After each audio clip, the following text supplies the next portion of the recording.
ಶ್ರೀಗುರುಭ್ಯೋ ನಮಃ. ಹರಿ ಓಂ.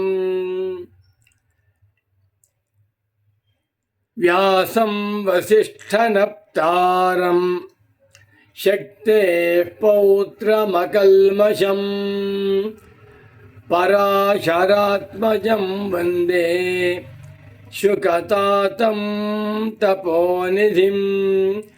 ವ್ಯಾಸಾಯ ವಿಷ್ಣುರೂಪಾಯ ವ್ಯಾಸರೂಪಾಯ ವಿಷ್ಣವೇ ನಮೋ ವೈ ಬ್ರಹ್ಮನಿಧಯೇ ವಾಸಿಷ್ಠಾಯ ನಮೋ ನಮಃ. ಅಚತುರ್ವದನೋ ಬ್ರಹ್ಮ ದ್ವಿಬಾಹುರಪರೋ ಹರಿಃ ಅಪಾಲಲೋಚನಃ ಶಂಭುಃ ಭಗವಾನ್ ಬಾದರಾಯಣಃ.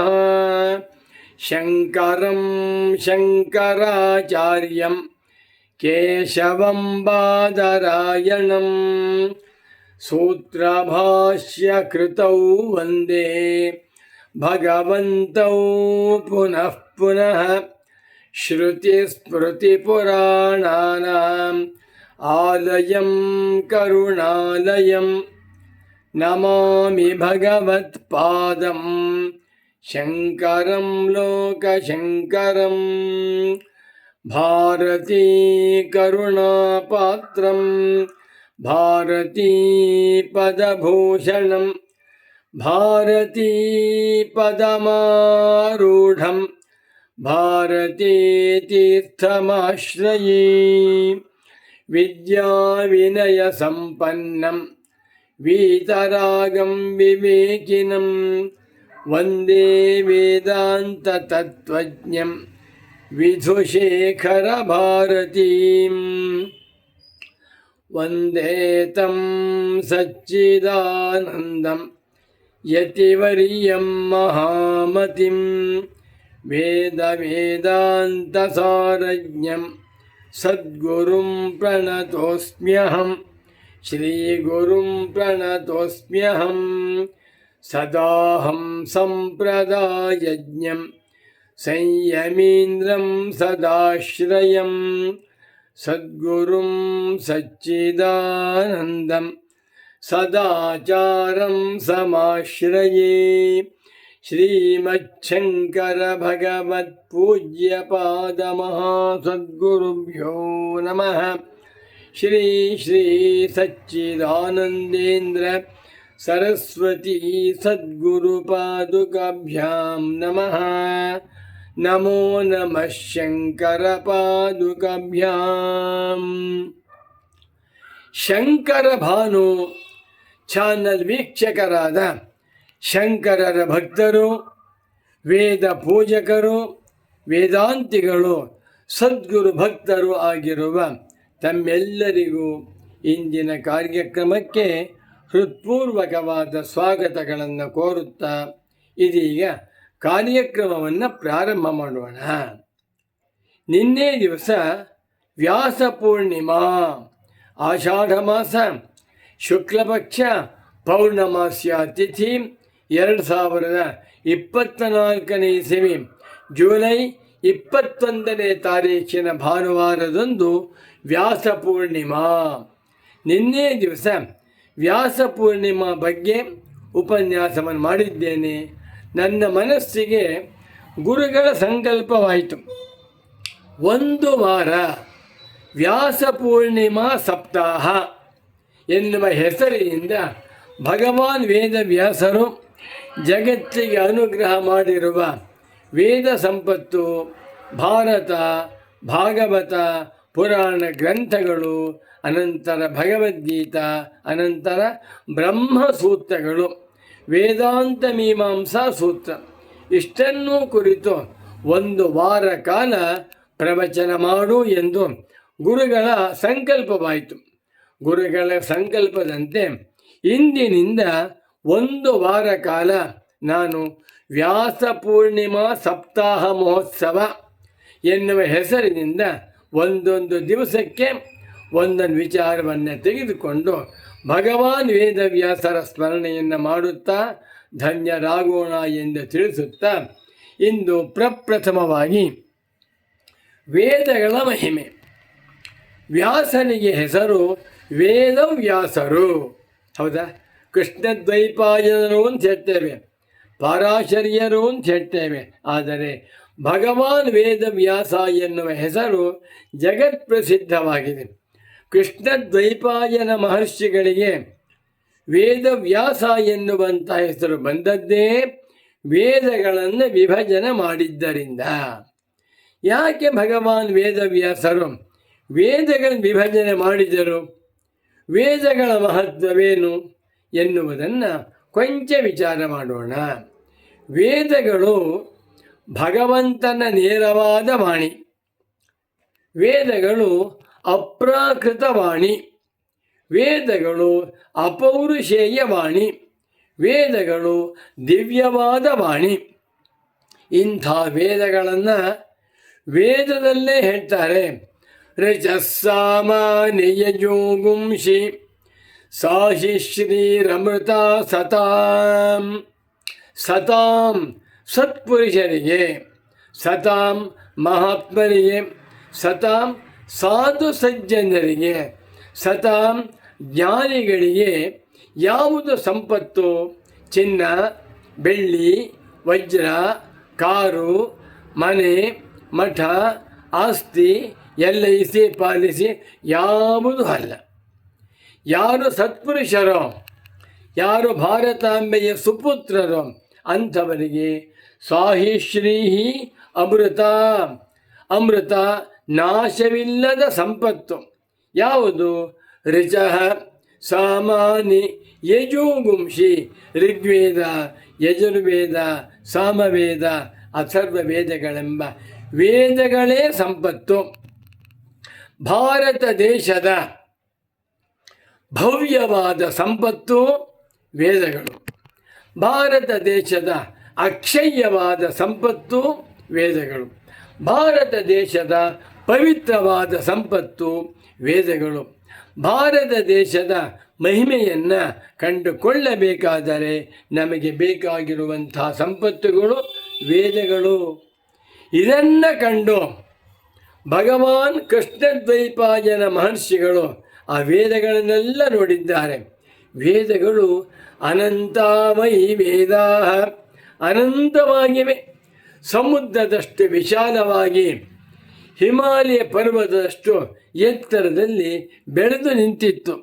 ಇದನ್ನು ತಪಸ್ವಿಗಳಾದ ಮಹಾವಿಷ್ಣು ಸ್ವರೂಪಿಗಳು ಆಗಿರುವಂಥ ಭಗವಾನ್ ಕೃಷ್ಣದ್ವೈಪಾಯನ ಮಹರ್ಷಿಗಳು ನೋಡಿ ಆಶ್ಚರ್ಯಚಕಿತರಾದರು.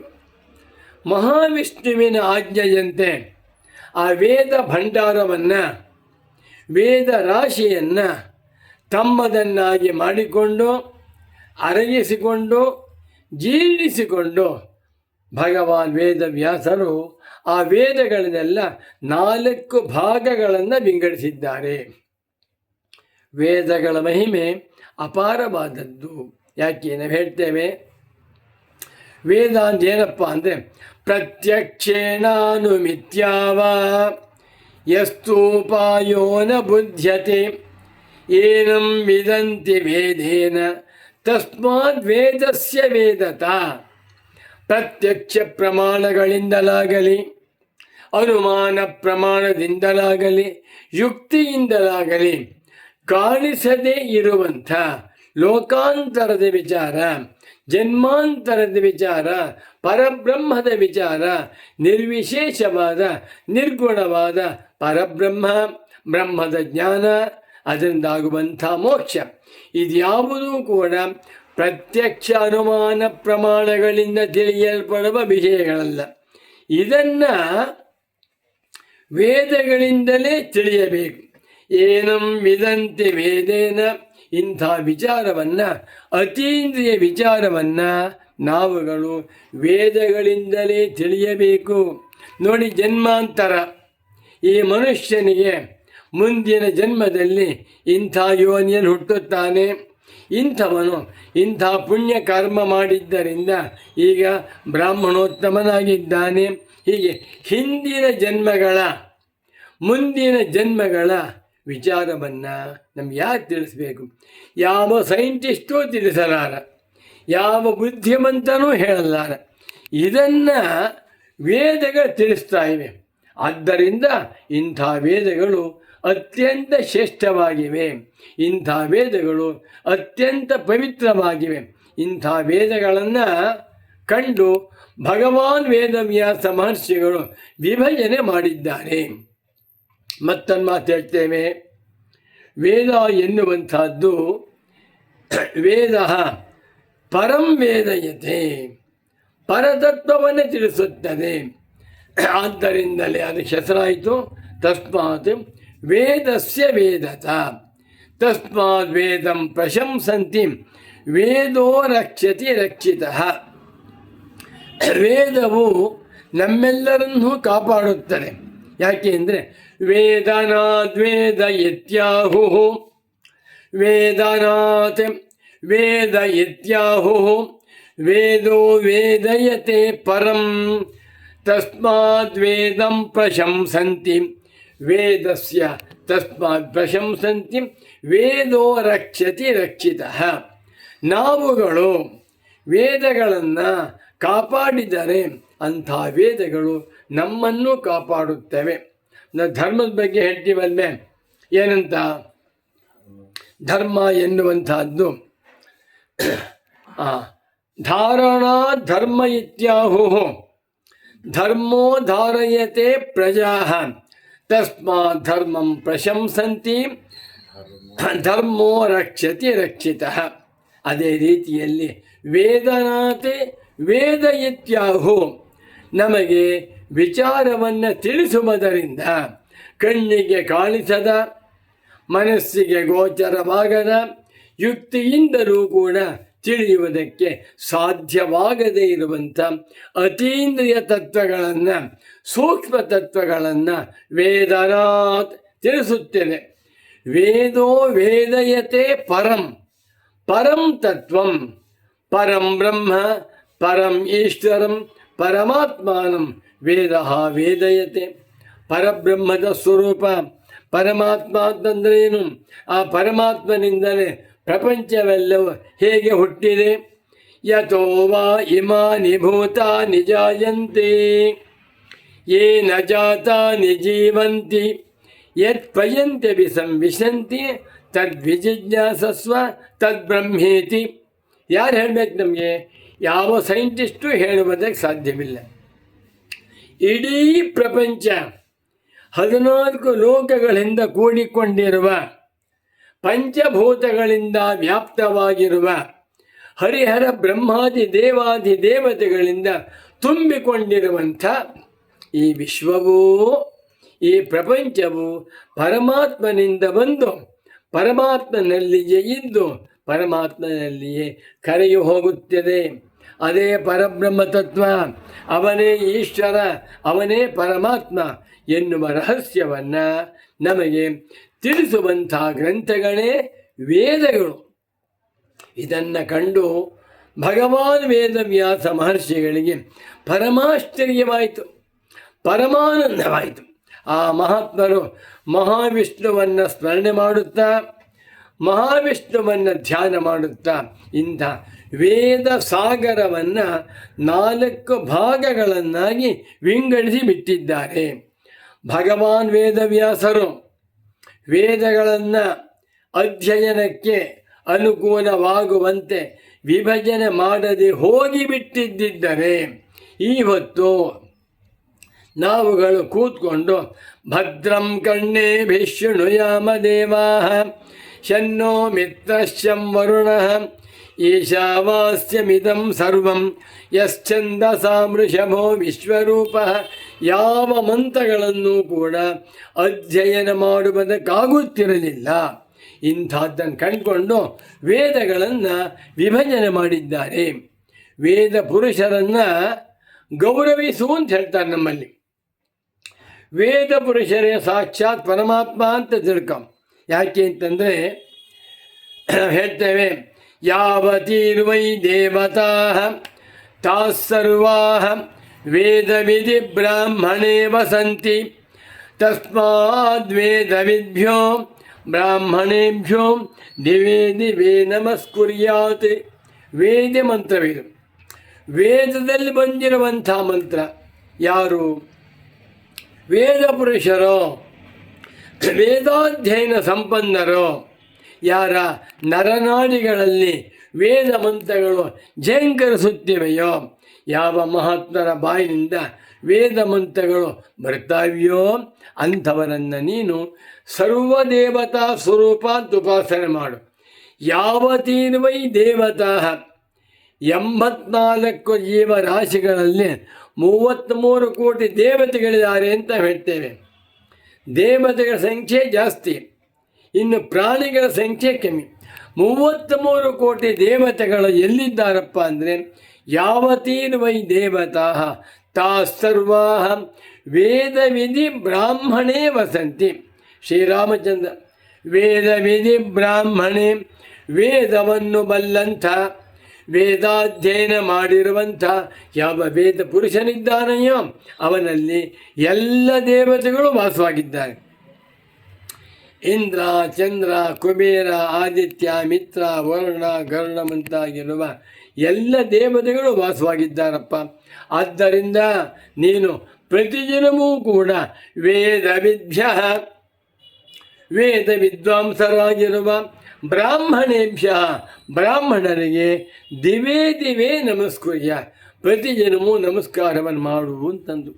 ವೇದ ಶಿವೋ ವೇದ, ವೇದಾಧ್ಯಾಯೀ ಸದಾಶಿವ, ತಸ್ಮಾತ್ ಸರ್ವ ಪ್ರಯತ್ನೇನ ವೇದಾಧ್ಯಾಯಿನ ಮರ್ಚಯೇತಿ. ಇದೆಲ್ಲವನ್ನು ಕಂಡುಕೊಂಡಿದ್ದಾರೆ ಭಗವಾನ್ ವೇದವ್ಯಾಸ ಮಹರ್ಷಿಗಳು. ವೇದ ಶಿವ, ವೇದಗಳೇ ಪರಮೇಶ್ವರನ ಸ್ವರೂಪ. ವೇದ ನಾರಾಯಣ ಅಂತ ನಾವು ಹೇಳ್ತೇವೆ. ವೇದ ಶಿವೋ ವೇದ, ಪರಮೇಶ್ವರನನ್ನು ಎಲ್ಲಿ ಕಾಣಬೇಕು ನಾವು? ನಂಜನಗೂಡಿನಲ್ಲಿ ವಾಸವಾಗಿರುವಂಥ ಶ್ರೀಕಂಠೇಶ್ವರನನ್ನು, ಧರ್ಮಸ್ಥಳದಲ್ಲಿ ವಾಸವಾಗಿರುವಂಥ ಮಂಜುನಾಥ ಸ್ವಾಮಿಯನ್ನು, ಗೋಕರ್ಣದಲ್ಲಿ ವಾಸವಾಗಿರುವಂಥ ಮಹಾಬಲೇಶ್ವರನನ್ನು, ಉಜ್ಜಯಿನಿಯಲ್ಲಿ ವಾಸವಾಗಿರುವಂಥ ಮಹಾಕಾಳೇಶ್ವರನನ್ನು, 12 ಜ್ಯೋತಿರ್ಲಿಂಗಗಳನ್ನು ಎಲ್ಲಿ ಕಾಣಬೇಕು ಅಂತ ಹೇಳಿದರೆ ವೇದಗಳಲ್ಲಿ. ಎಷ್ಟು ಮಹತ್ವ ಉಂಟು! ವೇದ ಶಿವ, ವೇದವೇ ಪರಮೇಶ್ವರ. ಶಿವೋ ವೇದ, ಪರಮೇಶ್ವರನೇ ವೇದ. ವೇದಾಧ್ಯಾಯೀ ಸದಾಶಿವ. ಆದ್ದರಿಂದ ಯಾವ ಮಹಾತ್ಮನು ಶಿಖಾವಂತನಾಗಿ ಸದಾಚಾರ ಸಂಪನ್ನನಾಗಿ ಸ್ನಾನ, ಸಂಧ್ಯಾ, ಜಪ, ಪೂಜಾ, ತರ್ಪಣ, ಪಿತೃಯಜ್ಞ ಮುಂತಾಗಿರುವ ಪಂಚಮಹಾಯಜ್ಞಾನುಷ್ಠಾನವನ್ನು ಮಾಡುತ್ತಾ ವೇದ ಪುರುಷನಾಗಿದ್ದಾನೆಯೋ ಅವನೇ ಸಾಕ್ಷಾತ್ ಪರಮೇಶ್ವರ. ವೇದಾಧ್ಯಾಯೀ ಸದಾ ಶಿವ, ಯಾವಾಗಲೂ ಮಂಗಳ ಸ್ವರೂಪಿ. ಆದ್ದರಿಂದ ತಸ್ಮಾತ್ ಸರ್ವ ಪ್ರಯತ್ನೇನ ವೇದಾಧ್ಯಾಯನ ಮರ್ಚಯೇತಿ. ಆದ್ದರಿಂದ ಸರ್ವ ಪ್ರಯತ್ನದಿಂದ ವೇದಾಧ್ಯಾಯನ ಪೂಜೆ ಮಾಡು. ವೇದಾಧ್ಯಯನ ಸಂಪನ್ನನಿಗೆ ಪಂಚೆ ಕೊಡು, ದಂಪತಿ ಪೂಜೆಯನ್ನು ಮಾಡು, ನಮಸ್ಕಾರವನ್ನು ಮಾಡು, ಕಾಣಿಕೆಯನ್ನು ಕೊಡು, ಹಣ್ಣನ್ನು ಕೊಡು. ಅವನಿಗೆ ಬೇಕೋ ಬೇಡವ ಅದನ್ನು ಕೊಟ್ಟು ನೀನು ಧನ್ಯನಾಗಪ್ಪ ಅಂತಾರೆ. ಇಂಥ ವೇದ ಭಂಡಾರ ಭಾರತ ದೇಶದ ಸಂಪತ್ತು. ನಾವು ಭಾರತೀಯರಾಗಿ ಹುಟ್ಟಿದ್ದೇವೆ. We must be very very proud of being Indians. ಜ್ಞಾಪಕ ಇಟ್ಟು ನೀವು ಅಮೇರಿಕಕ್ಕೆ ಹೋಗ್ಬೋದು, ಜರ್ಮನಿಗೆ ಹೋಗ್ಬೋದು, ಲಂಡನ್ಗೆ ಹೋಗ್ಬೋದು, ಫ್ರಾನ್ಸ್ಗೆ ಹೋಗ್ಬೋದು, ಸ್ವರ್ಗಲೋಕಕ್ಕೆ ಹೋಗ್ಬೋದು, ಬ್ರಹ್ಮಲೋಕಕ್ಕೆ ಹೋಗ್ಬೋದು.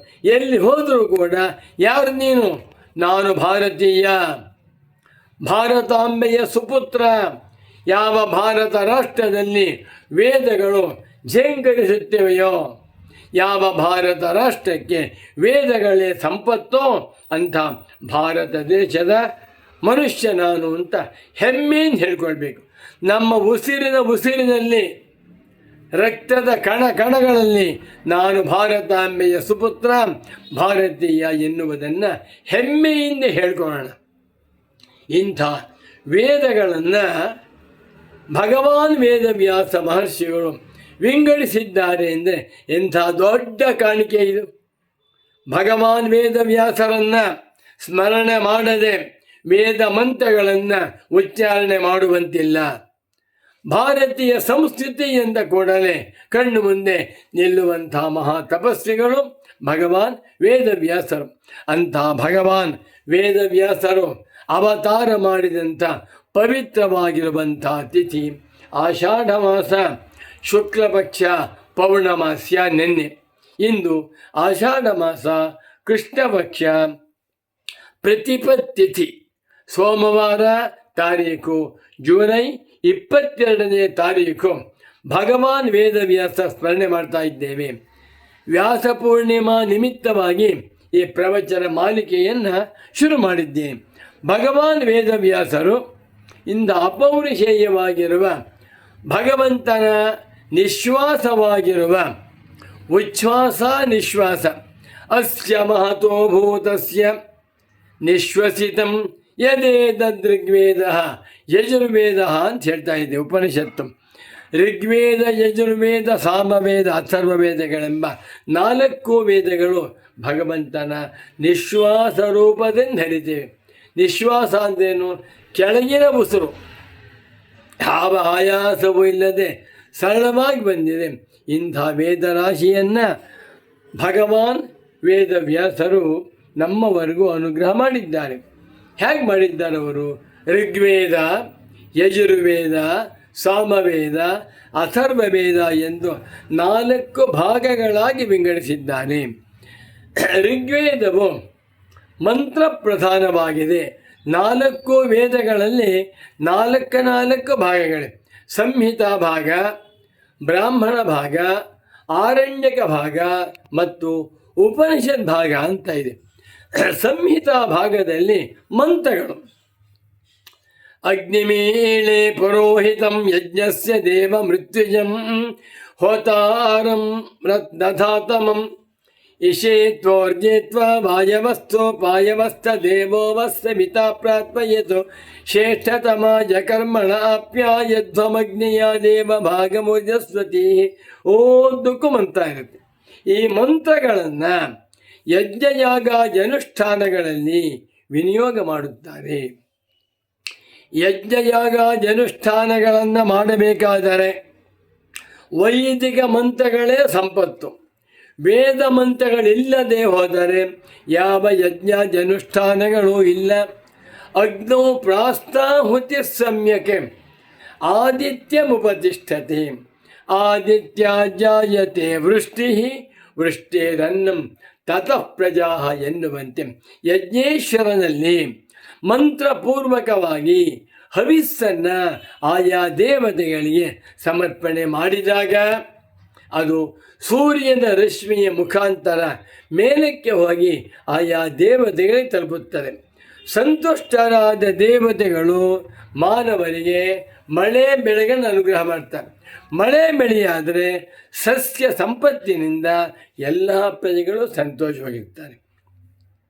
ಒಂದು ಚಂಡಿ ಹೋಮವಾಗಬೇಕಾದರೆ, ರುದ್ರ ಹೋಮವಾಗಬೇಕಾದರೆ, ನವಗ್ರಹ ಹೋಮವಾಗಬೇಕಾದರೆ, ಸೋಮಯಾಗವಾಗಬೇಕಾದರೆ, ಯಾವುದೇ ಯಜ್ಞಯಾಗಾದಿಗಳಿಗೆ ಮಂತ್ರಗಳೇ ಸಂಪತ್ತು. ಅಂಥ ಮಂತ್ರಗಳು ಇರುವಂತಹದ್ದು ವೇದಗಳಲ್ಲಿ. ಇದನ್ನು ನೋಡಿದಾಗ ಭಗವಾನ್ ವೇದವ್ಯಾಸ ಮಹರ್ಷಿಗಳನ್ನು ನಾವುಗಳು ಎಷ್ಟು ಕೃತಜ್ಞತೆಯಿಂದ, ಎಷ್ಟು ಶ್ರದ್ಧಾ ಭಕ್ತಿಗಳಿಂದ ಆರಾಧನೆ ಮಾಡಬೇಕು ಅಂತ ಅರ್ಥ ಮಾಡ್ಕೋಬೇಕು.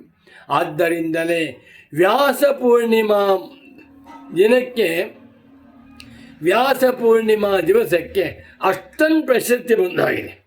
ಭಾರತ ದೇಶದಲ್ಲಿರುವ ಎಲ್ಲ ವೈದಿಕರು ಕೂಡ ವ್ಯಾಸ ಪೂರ್ಣಿಮಾ ದಿವಸ 5 ಜನ, 10 ಜನ, 100 ಜನ, 1000 ಜನ ಸೇರಿಕೊಂಡು ಭಗವಾನ್ ವೇದವ್ಯಾಸರನ್ನು ಸ್ಮರಿಸುತ್ತಾರೆ, ಪೂಜೆ ಮಾಡ್ತಾರೆ. ಇಂಥ ಭಗವಾನ್ ವೇದವ್ಯಾಸರು ವೇದ ರಾಶಿಯನ್ನು, ವೇದ ಭಂಡಾರವನ್ನು, ವೇದ ಅರಣ್ಯವನ್ನು, ವೇದ ಸಾಗರವನ್ನು 4 ಭಾಗ ಮಾಡಿದ್ದಾರೆ. ಒಂದು ಋಗ್ವೇದ. ಯಜುರ್ವೇದದಲ್ಲಿ ಶುಕ್ಲ ಯಜುರ್ವೇದ, ಕೃಷ್ಣ ಯಜುರ್ವೇದ ಎಂದು 2 ಭಾಗಗಳಿವೆ. ಅನಂತರ ಸಾಮವೇದ, ಅನಂತರ ಅಥರ್ವವೇದ. 4 ವೇದಗಳನ್ನು ವಿಂಗಡಿಸಿ ಅನುಗ್ರಹ ಮಾಡಿದ್ದಾರೆ. ಒಟ್ಟಿಗೆ ಇದ್ದು ಬಿಟ್ಟಿದ್ದರೆ ಅಧ್ಯಯನ ಮಾಡುವುದಕ್ಕೆ ಆಗ್ತಾ ಇರಲಿಲ್ಲ. ಇಂಥ ಭಗವಾನ್ ವೇದವ್ಯಾಸರನ್ನು ಎಷ್ಟು ಸ್ಮರಿಸಿದರೂ ಖಂಡಿತ ಸಾಲದು. 4 ವೇದ ಭಾಗ ಮಾಡಿಬಿಟ್ಟು ಅಷ್ಟಕ್ಕೆ ಬಿಟ್ಬಿಡಲಿಲ್ಲ. ಆ ವೇದಗಳು ಚಿರಂಜೀವಿಯಾಗಿರಬೇಕು, ವೇದಗಳು ಶಾಶ್ವತ ಸಂಪತ್ತಾಗಿರಬೇಕು ಅನ್ನುವಂಥ ಉದ್ದೇಶದಿಂದ ತಮ್ಮ 4 ಜನ ಶಿಷ್ಯರಿಗೆ ಈ ವೇದಗಳನ್ನು ಭಗವಾನ್ ವೇದವ್ಯಾಸರು ಅನುಗ್ರಹ ಮಾಡಿದ್ದಾರೆ.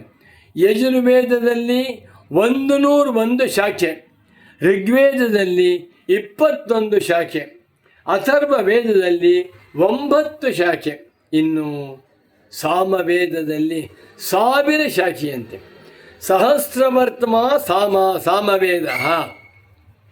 ಸಾಮವೇದ ಅತ್ಯಂತ ಪವಿತ್ರವಾದದ್ದು, 1000 ಶಾಖೆ ಅನ್ನುವ ಮಾತನ್ನು ಭಗವಾನ್ ಪತಂಜಲಿ ಮಹರ್ಷಿಗಳು ತಮ್ಮ ವ್ಯಾಕರಣ ಪಾತಂಜಲ ಮಹಾಭಾಷ್ಯದಲ್ಲಿ ಬರೆದಿದ್ದಾರೆ ಅಂತ ನನ್ನ ಪರಮ ಪೂಜ್ಯ ಸದ್ಗುರುವರೇಣ್ಯರಾದ ಶ್ರೀ ಶ್ರೀ ಶ್ರೀ ಸಚ್ಚಿದಾನಂದೇಂದ್ರ ಸರಸ್ವತಿ ಸ್ವಾಮಿಗಳು ಹೇಳ್ತಾ ಇದ್ರು.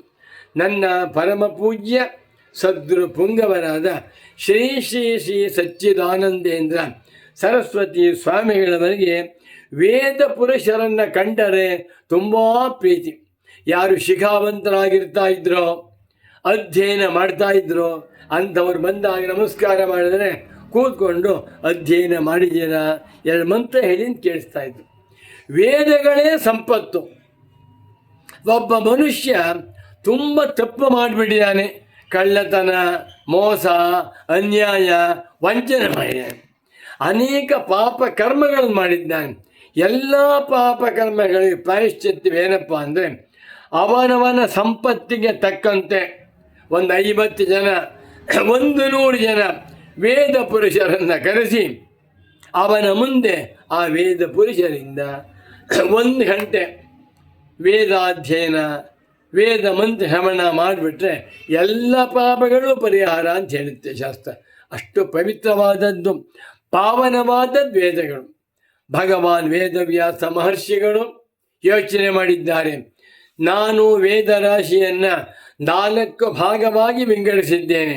ಇದು ಇಲ್ಲಿಗೆ ನಶಿಸಿ ಹೋಗಬಾರದು, ಶಾಶ್ವತವಾಗಿರಬೇಕು ಅನ್ನುವಂಥ ಉದ್ದೇಶದಿಂದ ಇಂಥ ವೇದಗಳನ್ನು ಭಗವಾನ್ ವೇದವ್ಯಾಸರು ಅವರ 4 ಜನ ಶಿಷ್ಯರಿಗೆ ಅಧ್ಯಯನ ಮಾಡಿಸಿದ್ದಾರೆ. ಋಗ್ವೇದವನ್ನು ಪೈಲ, ಋಗ್ವೇದ ಪ್ರಥಮ ವೇದ, ಋಗ್ವೇದೋ ವೈ ಪ್ರಥಮ ಅಂತ ಹೇಳ್ತಾರೆ. ಋಗ್ವೇದದ ಮಂತ್ರಗಳೇ ಯಜುರ್ವೇದದಲ್ಲೂ ಸಾಮವೇದದಲ್ಲೂ ಇವೆ ಅಂತ ಹೇಳ್ತಾರೆ. ಅಂತ ಪ್ರಪ್ರಥಮವಾದ ವೇದ, ಶ್ರೇಷ್ಠವಾದಂಥ ವೇದ ಋಗ್ವೇದವನ್ನು ಭಗವಾನ್ ವೇದವ್ಯಾಸ ಮಹರ್ಷಿಗಳು ಅವರ ಶ್ರೇಷ್ಠ ಶಿಷ್ಯನಾದ ಪೈಲನಿಗೆ ಉಪದೇಶ ಮಾಡಿದ್ದಾರೆ. ಅನಂತರ ಯಜುರ್ವೇದವನ್ನು ಭಗವಾನ್ ವೇದವ್ಯಾಸ ಮಹರ್ಷಿಗಳು ಋಗ್ವೇದವಾಯಿತು. ಯಜುರ್ವೇದವನ್ನು ವೈಶಂಪಾಯನ ಪ್ರಸಿದ್ಧ ಮಹಾತ್ಮರು ವೈಶಂಪಾಯನ ಮಹರ್ಷಿಗಳಿಗೆ ಉಪದೇಶ ಮಾಡಿದ್ದಾರೆ. ಯಜುರ್ವೇದ ವೈಶಂಪಾಯನರಿಗೆ ಮತ್ತು ಭಗವಾನ್ ಯಾಜ್ಞವಲ್ಕ್ಯ ಮಹರ್ಷಿಗಳು ಕೂಡ ವೈಶಂಪಾಯನ ಗುರುಗಳು, ವೈಶಂಪಾಯನ ಶಿಷ್ಯರು ಅಂತ ಹೇಳ್ತಾರೆ. ವೈಶಂಪಾಯನ ಯಾಜ್ಞವಲ್ಕ್ಯರು ಗುರು ಶಿಷ್ಯರು, ವೈಶಂಪಾಯನರು ಮಹಾಮೇಧಾವಿಗಳು, ಬುದ್ಧಿವಂತರು. ಅವರಿಗೆ ಯಜುರ್ವೇದವನ್ನು ಉಪದೇಶ ಮಾಡಿದ್ದಾರೆ. ಅನಂತರ ಸಾಮವೇದವನ್ನು ಜೈಮಿನಿ ಮಹರ್ಷಿಗಳು ಸಾಮವೇದದ ರೆಪ್ರೆಸೆಂಟೇಟಿವ್ ಆಗಿದ್ದು ಉಪದೇಶ ಮಾಡಿದ್ದಾರೆ. ಅನಂತರ ಅಥರ್ವ ವೇದವನ್ನು ಭಗವಾನ್ ವೇದವ್ಯಾಸ ಮಹರ್ಷಿಗಳು ಸುಮಂತು ಉಪದೇಶ ಮಾಡಿದ್ದಾರೆ. ಈ ವ್ಯಾಸ ಪೂಜೆಯನ್ನು ಮಾಡುವಾಗ ನಾವು ವ್ಯಾಸ ಪಂಚಕ ಅಂತ ಹೇಳ್ತೇವೆ. ಭಗವಾನ್ ವೇದವ್ಯಾಸರನ್ನು ನಿಂಬೆ ಹಣ್ಣಿನ ಆರಾಧನೆ ಮಾಡಿ ಇದನ್ನು ನನ್ನ ಪರಮ ಪೂಜ್ಯ ಸದ್ಗುರುವರೆಣ್ಯರಾದ ಶ್ರೀ ಶ್ರೀ ಶ್ರೀ ಸಚ್ಚಿದಾನಂದೇಂದ್ರ ಸರಸ್ವತಿ ಸ್ವಾಮಿಗಳವರಿಗೆ ನಾನು ಪ್ರತಿ ವರ್ಷ ಚಾತುರ್ಮಾಸ್ಯ ವ್ರತ ಸಂಕಲ್ಪದ ಅಂಗವಾಗಿ ವ್ಯಾಸ ಪೂಜೆ ಮಾಡಿಸ್ತಾ ಇದ್ದೆ. ಆಗ ಗುರು ಹೇಳಿದರು, ಅಪ್ಪ ವ್ಯಾಸ ಪಂಚಕ, ಕೃಷ್ಣ ಪಂಚಕ, ಗುರು ಪಂಚಕ ಅಂತ ನಿಂಬೆ ಹಣ್ಣನ್ನಿಟ್ಟು ಅದರಲ್ಲಿ ಧ್ಯಾನಾವಾಹನಾದಿ ಷೋಡಶೋಪಚಾರ ಪೂಜೆಯನ್ನು ಮಾಡುವಂಥ ಪದ್ಧತಿ. ವ್ಯಾಸ ಪಂಚಕದಲ್ಲಿ ಮಧ್ಯದಲ್ಲಿ ಭಗವಾನ್ ವೇದ ವ್ಯಾಸರು, ಅನಂತರ ಪೈಲ, ವೈಶಂಪಾಯನ, ಜೈಮಿನಿ, ಸುಮಂತ ಇಂಥ 4 ಜನ ಮಹರ್ಷಿಗಳನ್ನು ಇಟ್ಕೊಂಡು ಪೂಜೆ ಮಾಡಬೇಕು. ಹೀಗೆ ಭಗವಾನ್ ವೇದ ವ್ಯಾಸರು ಮಾನವ ಕುಲ ಕೋಟಿಗೆ ವೇದಗಳನ್ನು ವಿಭಜನೆ ಮಾಡಿ ವೇದ ಸಂಪತ್ತನ್ನು ನಮಗೆ ಅನುಗ್ರಹ ಮಾಡಿದ್ದಾರೆ. ಇಂಥ ಭಗವಾನ್ ವೇದ ವ್ಯಾಸರನ್ನು ಪೂಜೆ ಮಾಡುವಂಥ ಸೌಭಾಗ್ಯ ನಮ್ಮದು. ಭಾರತೀಯರಾದ ನಮಗೆ ಭಗವಾನ್ ವೇದವ್ಯಾಸರ ಅನುಗ್ರಹ ಯಾವಾಗಲೂ ಇರಬೇಕು. ಋಷಿಗಳ ಅನುಗ್ರಹ, ತಪಸ್ಸಿಗಳ ಅನುಗ್ರಹ, ಮಹಾತ್ಮರ ಅನುಗ್ರಹ, ಸದ್ಗುರುಗಳ ಅನುಗ್ರಹ, ದೇವರ ಅನುಗ್ರಹ, ತಂದೆ ತಾಯಿಗಳ ಅನುಗ್ರಹ. ಈ ಅನುಗ್ರಹದಿಂದಲೇ ಜಗತ್ತಿಗೆ ಕಲ್ಯಾಣವಾಗಬೇಕು. ಯಾವ ರಾಷ್ಟ್ರದಲ್ಲಿ ಗುರುಭಕ್ತಿ ಇಲ್ಲವೋ, ಯಾವ ರಾಷ್ಟ್ರದಲ್ಲಿ ತಾಯಿ ತಂದೆಯರನ್ನು ಗೌರವಿಸುವುದಿಲ್ಲವೋ, ಯಾವ ರಾಷ್ಟ್ರದಲ್ಲಿ ವೇದಗಳನ್ನು ತಿರಸ್ಕಾರ ಮಾಡುತ್ತಾರೆಯೋ ಅಂಥ ರಾಷ್ಟ್ರಕ್ಕೆ ಖಂಡಿತ ಒಳ್ಳೆಯದಾಗಲಿ. ಈ ಜನ್ಮದಲ್ಲಿ ಮಾಡಿದಂಥ ವೇದಾಧ್ಯಯನ, ವೇದ ಸಂರಕ್ಷಣೆ, ವೇದ ಪೂಜಾ, ವೇದ ಗೌರವದಿಂದ ಮುಂದಿನ ಜನ್ಮದಲ್ಲಿ ಖಂಡಿತ ಒಳ್ಳೆ ಜನ್ಮಾಂತರ ವಿಚಾರಗಳನ್ನು, ಲೋಕಾಂತರ ವಿಚಾರಗಳನ್ನು ನಮಗೆ ತಿಳಿಸುವಂಥ ಗ್ರಂಥಗಳೇ ವೇದಗಳು. ಪರಬ್ರಹ್ಮ ಸ್ವರೂಪವನ್ನು, ಮೋಕ್ಷ ಸ್ವರೂಪವನ್ನು ಉಪದೇಶ ಮಾಡುವಂಥ ಗ್ರಂಥಗಳೇ ವೇದಗಳು. ಇಂಥ ವೇದಗಳನ್ನು ಅನುಗ್ರಹ ಮಾಡಿರುವ, ಇಂಥ ವೇದ ಸಂಪತ್ತನ್ನು ನಮ್ಮವರೆಗೂ ಕೂಡ ಬರುವಂತೆ ಆಶೀರ್ವಾದ ಮಾಡಿರುವಂಥ ಭಗವಾನ್ ವೇದವ್ಯಾಸ ಮಹರ್ಷಿಗಳನ್ನು ಕಾಯೇನ ವಾಚ ಮನಸ ಶಿರಸ ನಮಸ್ಕಾರ ಮಾಡೋಣ. ವರ್ಷಕ್ಕೆ 1 ದಿವಸ ವ್ಯಾಸ ಪೂಜೆ ಮಾಡಿಬಿಟ್ಟು ಅವರನ್ನು ಮರೆಯಬಾರದು. ಪ್ರತಿದಿನವೂ ಕೂಡ 4 ಮಂತ್ರಗಳನ್ನು ವೇದಗಳಿಂದ ಆರಿಸಿಕೊಂಡು ನಾವು ಪಾರಾಯಣ ಮಾಡುತ್ತಾ ಬಂದರೆ ಭಗವಾನ್ ವೇದವ್ಯಾಸ ಮಹರ್ಷಿಗಳಿಗೆ ತುಂಬ ಸಂತೋಷವಾಗುತ್ತದೆ ಅಂತ ತಿಳಿಸುತ್ತಾ, ಸುಬ್ರಾಯ ಶರ್ಮಾಜಿಯವರು ವೇದ ನಾರಾಯಣ ಅಷ್ಟಕಂ ಅಂತ ಒಂದು ಅಷ್ಟಕ ಸ್ತೋತ್ರವನ್ನು ಮಾಡಿದ್ದಾರೆ. ವೇದ ನಾರಾಯಣಾಷ್ಟಕ ಎಲ್ಲವೂ ಕೂಡ ನನ್ನ ಪರಮ ಪೂಜ್ಯ ಗುರುವರೆಣ್ಯರಾದ ಶ್ರೀ ಶ್ರೀ ಶ್ರೀ ಸಚ್ಚಿದಾನಂದೇಂದ್ರ ಸರಸ್ವತಿ ಸದ್ಗುರುಗಳ ಕೌಪೀನವನ್ನು, ಲಂಗೋಟಿಯನ್ನು 16 ವರ್ಷ ಮಕ್ಕಳು ಅಷ್ಟೇ ನನ್ನ ಸಂಪತ್ತು. ಅವರ ಅನುಗ್ರಹದಿಂದ ವೇದ ನಾರಾಯಣಾಷ್ಟಕಮತ್ ಮಾಡಿದ್ದೇನೆ. ಅದನ್ನು ಪಾರಾಯಣ ಮಾಡಿ ಈ ಕಾರ್ಯಕ್ರಮವನ್ನು ಇಲ್ಲಿಗೆ ಮುಕ್ತಾಯ ಮಾಡುತ್ತೇನೆ. ಓಂ ವೇದ ನಾರಾಯಣಾಷ್ಟಕ ಸ್ತೋತ್ರಂ ವ್ಯಾಸಂ ವಸಿಷ್ಠನಪ್ತಾರಂ ಶಕ್ತೇ ಪೌತ್ರಮಕಲ್ಮಷಂ ಪರಾಶರಾತ್ಮಜಂ ವಂದೇ ಶುಕತಾತಂ ತಪೋನಿಧಿಂ ವ್ಯಾಸಾಯ ವಿಷ್ಣುರೂಪಾಯ ವ್ಯಾಸರೂಪಾಯ ವಿಷ್ಣವೇ ನಮೋ ವೈ ಬ್ರಹ್ಮನಿಧಯೇ ವಾಸಿಷ್ಠಾಯ ನಮೋ ನಮಃ. ನತ್ವಾ ಗಣಪತಿಂ ದೇವಂ ಶಾರದಾಂ ಮಾತರಂ ತಥಾ ಪ್ರಣಮ್ಯ ಸದ್ಗುರುಂ ಶಾಂತಂ ಸಚ್ಚಿದಾನಂದರೂಪಿಣಂ ಪ್ರಣಮ್ಯ ಶಂಕರಾಚಾರ್ಯಂ ಸಚ್ಚಿದಾನಂದರೂಪಿಣಂ ವೇದನಾರಾಯಣಂ ನತ್ವಾ ಸರ್ವಜ್ಞಂ ಜ್ಞಾನಭಾಸ್ಕರಂ ವೇದನಾರಾಯಣಸ್ಯಾಸ್ಯ ಹ್ಯಷ್ಟಕಂ ಸ್ತೋತ್ರಮುತ್ತಮಂ ಪಠೇತ್ ಪಠೇ ಸಿದ್ಧಿಪ್ರದಂ ಭಕ್ತ್ಯಾ ಸರ್ವಸಂಪತ್ಪ್ರದಂ ಶುಭಂ ಸರ್ವಜ್ಞಂ ಸರ್ವಶಕ್ತಂಚ ಸರ್ವಾಂತರ್ಯಾಮಿಣಂ ಪ್ರಭುಂ ಸರ್ವವಿದ್ಯಾಪ್ರದಾತಾರಂ ವೇದನಾರಾಯಣಂ ಭಜೆ ಹೋತಾರಂ ಸರ್ವಯಜ್ಞಾನಾಂ ಸರ್ವದೇವಪ್ರಿಯಂ ಶುಭಂ ಋಗ್ವೇದರೂಪಿಣಂ ದೇವಂ ವೇದನಾರಾಯಣಂ ಭಜೆ ಯಜುರ್ವೇದಂ ಸದಾ ಧೀರಂ ಯಜ್ಞಾಧ್ವರ್ಯಸ್ವರೂಪಿಣಂ ದೇವಾನಾಂ ತೃಪ್ತಿಕರ್ತಾರಂ ವೇದನಾರಾಯಣಂ ಭಜೆ ಉದ್ಗಾತಾರಂ ಸಾಮವೇದಂ ಸಾಮಗಾನಪ್ರಿಯಂ ಪ್ರಭುಂ ನಿತ್ಯಸಂತೋಷಕರ್ತಾರಂ ವೇದನಾರಾಯಣಂ ಭಜೆ ಆಥರ್ವಣಂ ಮಹಾಪ್ರಾಜ್ಞಂ ಸರ್ವವೇದಾರ್ಥಕೋವಿದಂ ಬ್ರಹ್ಮಾಣಂ ಸಾಕ್ಷಿಣಂ ಶಾಂತಂ ವೇದನಾರಾಯಣಂ ಭಜೆ ವೇದ ವೇದಾಂತ ವೇದಾಂಗ ರೂಪಿಣಂ ಪರಮೇಶ್ವರಂ ನಿತ್ಯಶುದ್ಧಂ ನಿತ್ಯಬುದ್ಧಂ ವೇದನಾರಾಯಣಂ ಭಜೆ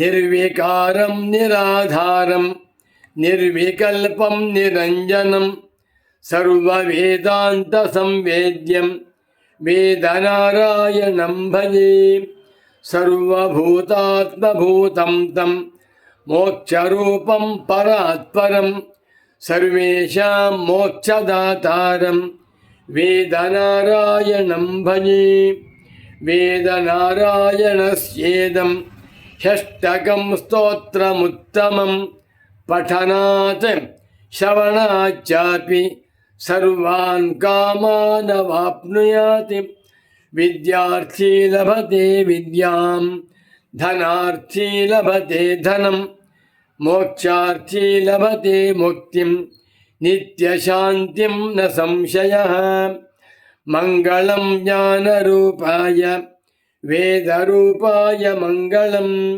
ಮಂಗಳಂ ವಾಸುದೇವಾಯ ಮಂಗಳಾಯಾಸ್ತು ಮಂಗಳಂ ಓಂ ಶಾಂತಿ ಶಾಂತಿ ಶಾಂತಿ. ಇದು ವೇದವ್ಯಾಸ ಸಪ್ತಾಹ ಮಹೋತ್ಸವದಲ್ಲಿ ಮಾಡಿದಂಥ ಪ್ರಪ್ರಥಮ ಉಪನ್ಯಾಸ. ನಿನ್ನೆಯ ದಿವಸ ವೇದವ್ಯಾಸ ಪೂಜಾ ಮಹಿಮೆಯನ್ನು ಹೇಳಿದ್ದೇನೆ. ಇವತ್ತು ವೇದದ ಮಹಿಮೆಯನ್ನು ತಿಳಿಸಿ ಭಗವಾನ್ ವೇದವ್ಯಾಸರು ಇಂಥ ವೇದ ಭಂಡಾರವನ್ನು ನಮಗೆ ಅನುಗ್ರಹ ಮಾಡಿದ್ದಾರೆ ಎನ್ನುವುದನ್ನು ತಿಳಿಸುತ್ತಾ ಈ ಪ್ರವಚನವನ್ನು ಇಲ್ಲಿಗೆ ಸಂಪನ್ನಗೊಳಿಸುತ್ತಿದ್ದೇನೆ. ನಮೋ ನಮಃ ಶಂಕರ ಪಾದುಕಾಭ್ಯಾಂ ನಮೋ ನಮಃ ಸದ್ಗುರು ಪಾದುಕಾಭ್ಯಾಂ ನಮೋ ನಮಃ ವೇದವ್ಯಾಸ ಸದ್ಗುರು ಪಾದುಕಾಭ್ಯಾಂ. ಓಂ ಶಾಂತಿ ಶಾಂತಿ ಶಾಂತಿ.